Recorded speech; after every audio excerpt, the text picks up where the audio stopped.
So kaya dagdag sa listalis, natanggal na ang 12% value added tax. Actually, sa gitna sa ganito kasi bakit pwede ko pang pamamasahe sa pang-araw-araw. Kabilang at gamot pampakalma. Kaysa yung later on, kahit mataas yung PhilHealth package, yung kaya mamabayaran, syempre gastos pa rin yan sa gobyerno ng mga mamamayan. Pero ang mga senior citizens, first, nakakatulong siya pagka may nutrition ba? Oo, pagkain sa mga gastos natin. Sabihin, kahit saan na nabawasan na. Pilihan pa ng mga butika sa mga isa sinapit ng mga Pilipinong araw-araw kung magbanat ng buto para maging sapat sa pangangailangan ng kita.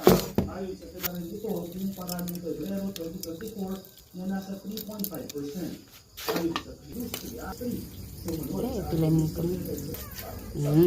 Natataas ang trabaho dahil sa mga short-term accommodation activities na may dagdag na 75,000 at event catering na may dagdag na 42,000. Basta. Labor force survey. Papaikilig sa kanila ang labor.